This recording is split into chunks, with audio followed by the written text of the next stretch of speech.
ما كان محمد أبا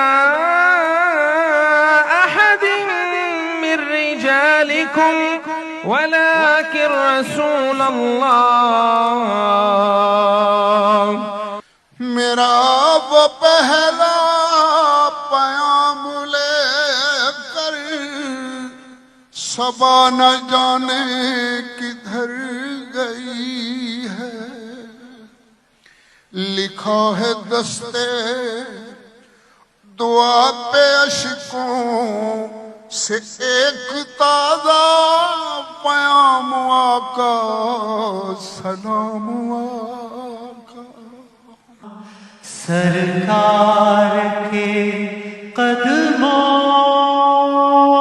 کے نشان چوم رہا ہوں، مجھے اکیلا نہ سمجھنا. رحمت العالمین اتھارٹی کا قیام عمل میں لایا جا رہا ہے، جس کا بنیادی مقصد اور کردار سب کو متحد کرنا. اسکولز کے اندر سیرت النبی صلی اللہ علیہ وآلہ وسلم کے نصاب کا مسلسل جائزہ لینا اور رہنمائی کرنا. میڈیا کے ذریعے معاشرے کی طرز زندگی میں مثبت تبدیلی لانا، فکری اور نظریاتی سوچ کو بیدار کرنا. اسلامی تاریخ اور تعلیمات پر مبنی فلموں، ٹیلی ویژن ڈراموں کے ذریعے آگہی، یونیورسٹیز میں تحقیق اور مباحثہ، حکومت کی رب العالمین اسکالرز کی مانیٹرنگ، میرٹ پر مبنی on line system, special projects اور صوفیہ کرام کی زندگیوں اور تعلیمات سے سیکھنا، نوجوانوں کو ایک متبادل راستہ بتانا جو صراط المستقیم ہے، جس کی بنیاد اور اساس سیرت النبی صلی اللہ علیہ وآلہ وسلم ہے. عاشق رسول ہونے کے لیے آپ کو کوئی ڈگری نہیں چاہیے.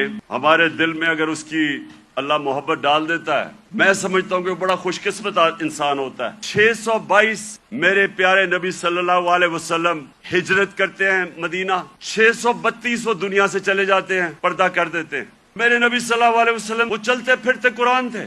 جیسے جیسے میں نے نبی صلی اللہ علیہ وسلم کی زندگی کو پڑھنا شروع کیا، جیسے جیسے ایمان آتا گیا، میں نے نبی کی سیرت سمجھتا گیا، آہستہ آہستہ یہ بت ٹوٹتے گئے. انہوں نے مدینہ میں سب سے پہلے چیز کیا کی؟ عدل اور انصاف قائم کیا. اور یہ میرے نبی صلی اللہ علیہ وسلم نے مدینہ میں کہا کہ میری بیٹی بھی اگر جرم کرے گی تو اس کو سزا ملے گی. انہوں نے اپنے معاشرے کے اندر مدینہ کی ریاست میں کیا کیا؟ تعلیم کی ایمرجنسی لگا دی. جنگ بدر کے بعد مکہ کے قیدی تھے، ان کو واپس کے پیسے لے سکتے تھے. دنیا کے عظیم لیڈر نے کہا نہیں، جو 10 مسلمانوں کو پڑھا لکھا دے گا اس کو ہم آزاد کر دیں گے. تعلیم کے اوپر زور دیا.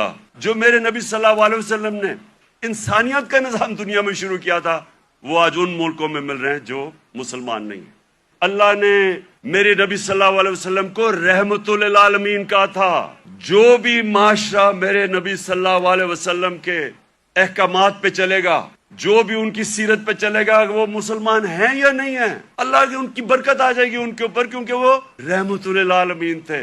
میں نے رحمت للعالمین اتھارٹی بنائی. مقصد اس کا کیا تھا؟ کہ ہمارے بچوں کو سیرت نبی سے ان کا کیریکٹر مضبوط کریں. یونیورسٹی کالجز کے اندر ڈیبیٹس ہو، ہماری جو اسکالرز ہیں وہ ڈسکس کریں کہ اللہ نے کیوں ہمیں حکم دیا ہوا ہے کہ نبی کی سنت پہ چلو، ہماری بہتری کے لیے. اس دن پہ اپنی ساری یوتھ کو کہتا ہوں، شروع ہمیشہ سیرت نبی سے کریں، اس کے بعد قرآن کی تعلیم دیں. پہلے مجھے نبی کی سیرت میں نے پڑھی اور سمجھی، ان کی تاریخ، ان کی زندگی، پھر مجھے قرآن کی سمجھ آئی. اس سے پہلے مجھے قرآن کی سمجھ ہی نہیں آتی تھی. نبی صلی اللہ علیہ وسلم کی زندگی پڑھیں. جو پھر اللہ آپ کو ہدایت کرتا ہے وہ آپ کی قسمت ہے، لیکن کم از کم اس سے آپ تیار ہو جائیں گے دنیا 21ویں صدی کا مقابلہ کرنے کے لیے.